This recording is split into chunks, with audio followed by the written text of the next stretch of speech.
ஓம் சத்குரு சாய்நாதாய நமோ நமக. எனது முதன்மை பேராசர் மதிப்புக்கினிய ஆதித்ய குருஜி அவர்களுக்கு குரு வணக்கம். உலகம் முழுக்க பரவி இருக்கின்ற தமிழ் உறவுகள் அனைவருக்கும் மதுரை ஜோதிடர் சாய் செல்வத்தின் இனிய வணக்கங்கள். வாழ்க பல்லாண்டு. இன்னைக்கு நம்ம பார்க்க போற பதிவு லக்னத்தில் சுக்கிரன். இயற்கை சுபக்கிரகங்கள் இரண்டாம் நிலை கிரக சுபக்கிரகமான சுக்கிரன் லக்னத்தில் இருந்தா என்ன பலன் என்பதை பார்ப்போம். சுபத்தன்மையை மட்டும் பார்ப்போம். அப்புறம் எந்த கிரகம் பார்க்குது, எந்த கிரகம் சேர்ந்து இருக்கு, இதுல தான் பலன் இருக்கு. கிரகங்கள் கட்டத்தை மீறி 12 கட்டத்தை மீறி தொடர்பு கொள்ளும், கட்டத்துக்குள்ளே தொடர்பு கொள்ளாமல் இருக்கும். இதெல்லாம் சூட்சமமான விஷயம். எனது மானசீக ஆசான் அவர்கள் சொல்லிக் கொடுத்த விஷயங்கள் இது. பலன்கள் அதை வைத்து சொல்றோம். பலன்கள் தெளிவாக இருக்கிறது. கிரக சுபத்துவ பாவத்துவ அமைப்புல தான் பலன்கள் உண்டு. இப்ப இயற்கை சுபக்கிரகங்கள் இரண்டாம் நிலை சொல்லிட்டேன். முதல் நிலை சுபக்கிரகம் குரு. இதுல ஒரு நுணுக்கம் சொல்றேன். அந்த குரு பகவான் ஒரு ஜாதகத்துல பலம் இழந்து சுக்கிரன் அதிக ஒளியோடு இருக்கக்கூடிய அமைப்பும் உண்டு. இதெல்லாம் வினோதமான அமைப்புகள், ஜோதிடங்கள், கோள்களின் கோலாட்டங்கள் சொல்லலாம். மேசம் ரிஷபம் மிதுனம் கடகம் சிம்மம் வரைக்கும் சொல்லியாச்சு. கன்னி லக்னத்துக்கு சுக்கிரன் அங்கே இருந்தா என்ன பலன், சுபத்தன்மையை சேர்த்துக்கிடுவோம். அதற்கு முன்னாடி என்னுடைய இது அஸ்ட்ரோ சாய் செல்வம் அப்படிங்கிற யூடியூப் சேனல்ல 1900க்கும் மேற்பட்ட கிரகபாவ சுபத்துவ சூட்சும அமைப்புல வீடியோக்கள் போட்டிருக்கேன். கல்வி, உயர்கல்வி எப்படி படிப்பாரு, படித்த கல்வியில சார்ந்த வருமானம் பெறுவாரா, படிச்சது ஒண்ணு வேற சம்பந்தம் இல்லாம அவர் வேலை செய்வாரா, தொழில் செய்வாரா, எல்லாமே சொல்லலாம். திருமணம் எப்படி இருக்கும், திருமண வாழ்வு எப்படி இருக்கும், அது ஒரு வாழ்க்கை சம்பவம். 10 பொருத்தம்லாம் கிடையவே கிடையாது. அதெல்லாம் விமர்சனம் பண்றது கிடையவே கிடையாது, தள்ளிட வேண்டியதான். 10 பொருத்தம் இல்லை. அடுத்து வெளிநாடு வாய்ப்புகள், வெளிநாட்டுல ரொம்ப நாள் இருப்பாரா, வந்துருவாரா, வெளிநாட்டுல எந்த அளவு இருக்காரு, வெளிநாட்டுல ஆரோக்கியம் பாதிக்கப்படுமா, எத்தனை விஷயங்கள் இருக்கு பாருங்க. அத்தனை விஷயங்களையும் எனது மேல்மைமிக்க ஆசான் அவர்களுடைய கிரகபாவக சுபத்துவம் சூட்சும ஒரு கோட்பாட்டின்படி தந்திருக்கேன். பாருங்க, சப்ஸ்கிரைப் பண்ணுங்க. அப்பதான் அடுத்தடுத்து நான் போற இன்னும் எத்தனையோ நுணுக்கமான வீடியோக்கள்லாம் வர இருக்கிறது. அதையும் பார்த்து நீங்க பயனடையலாம். ஜோதிடத்தை உண்மைத்தன்மை உணரலாம். இறைவனும் இல்லை ஜோதிடம் சொல்லக்கூடிய இந்த நாத்திக பூமியில 2% தான் இருக்காங்க. அது கூட இருக்கக்கூடாது. அவங்க இருக்கட்டும், எல்லா மக்களும் வாழணும். ஜோதிடனுடைய பொதுமக்கள் ஒரு மனிதனுடைய கருத்தால் தான். ஆனால் அவர்கிட்ட இருக்கக்கூடிய நாத்திக குணங்கள் போகட்டும், நாத்திக தன்மைகள் அகலட்டும். அதைத்தான் சொல்றோம். ஆக அப்படிதான் இருக்கிற அந்த கருத்துக்கள்லாம் இருக்கிற அந்த பூமியில ஆன்மீகம் செழிக்க வேண்டும். ஜோதிடம் உண்மை என்பதை உணர வேண்டும்.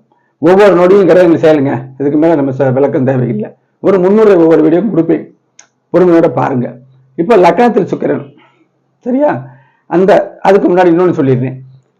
அந்த ஷேர் பண்ணீங்கன்னா என் வீடியோல ஜோதிடத்தில் உண்மை தன்மை நீங்க மட்டும் இல்ல, உங்க உறவினர்கள், நண்பர்கள் எல்லாரும் பார்த்து ஜோதிடத்தை முதல்ல உணர்ந்து பிறகு அவங்க ஜாதகத்துள்ள பலன்களை கேட்டு தெரிந்து கொள்ளலாம்.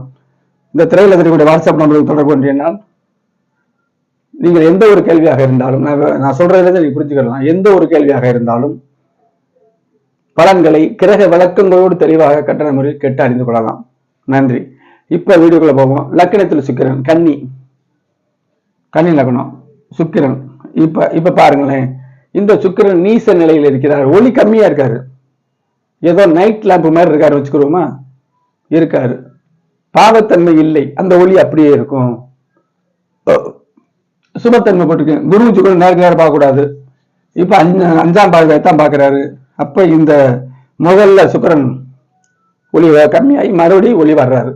ஆனாலும் சுக்கிரதசையோ சுக்கிர புத்தியோ நடக்கும் பொழுது முதல்ல இந்த வெளிசா நைட்ல மாதிரி பலனை கொடுத்துட்டு பிறகு பிரகாசமாக எரியும் பலன்கள் வரும். பாவத்தன்மை, அதாவது நீசமே ஒரு பாவத்தன்மை தான், அதாவது குறைஞ்சது தானே, குறைஞ்ச அமைப்பு தானே. அப்ப அதுல இருந்து ஒளி குறைஞ்ச அமைப்பு. அப்ப குருபவன் பார்க்கும் பொழுது அது கண்டிப்பா மீண்டு வருவார் அப்படின்னு சொல்லிடலாம், உறுதியா அமைப்பு. இப்ப லக்கணத்துல சுக்கிரங்க ஆளு ஒரு நல்ல அமைப்பா இருப்பாருங்க. ஏன்னா கன்னியில லக்கணம், இங்க சுக்கிரன் வந்து தோற்றமாக இருப்பாங்க. குரு பார்த்தாலும் நல்ல தோற்றமா இருப்பாங்க. சந்திரன் நிலையை வச்சு சொல்லணும். சனி தொடர்பு கொண்ட அளவு குறையும். அப்ப குடும்ப எண்ணங்கள் இவருக்கு இருக்கும், பேசுறதுக்கு பிடிக்கும். தொழில் அமைப்பை வச்சு பார்க்கறது, குடும்ப எண்ணங்கள் இவருக்கு இருக்கும். திருமண பொறுத்த அப்படித்தான் பாக்குறேன். 9ஆம் இடம் தந்தையாரை பிடிக்கும், இறைவனை பிடிக்கும், பாக்கியங்கள் அடைய இவருக்கு எண்ணங்கள் இருக்கும். சூரியனுடைய நிலைமை வச்சு அப்பா பிடிக்குமா அப்படிங்கிறது முழுசா இருக்காது பாக்குறது. பூர்வீக சொத்துக்கள் இவருக்கு வேணும் அப்படின்னு அதை நோக்கி இருப்பார். கிடைக்குமாங்கிறது வேற விஷயம்.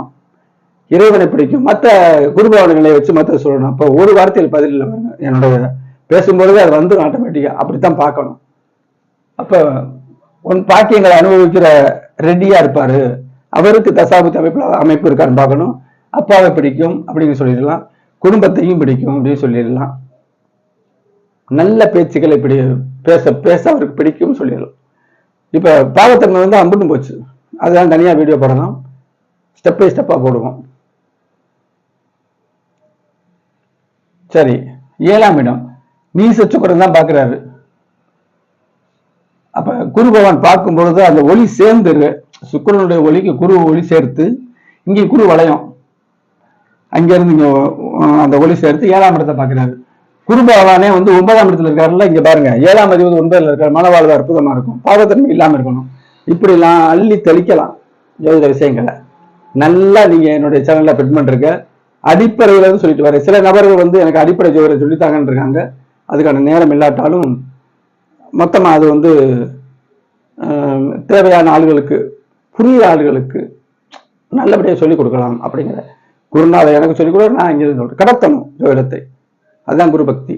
வணங்குவது மட்டுமல்ல, அவருடைய கொள்கைகளை நம்ம வெளியில சொல்லணும். அதுதான் அமைப்பு. இந்த மாதிரி அமைப்புல நம்ம பார்க்கலாங்க. அப்ப ஜோதிட பலன்கள் எதுவாக இருந்தாலும், கோல்சாரமா இருந்தாலும் சரி, தனிப்பட்ட இருந்தாலும், கிரகபாவக சுபத்துவ அமைப்புல பார்த்தால் தான் பலன்கள் வரும். முழுமையான அமைப்பு அதுலதான் இருக்கு.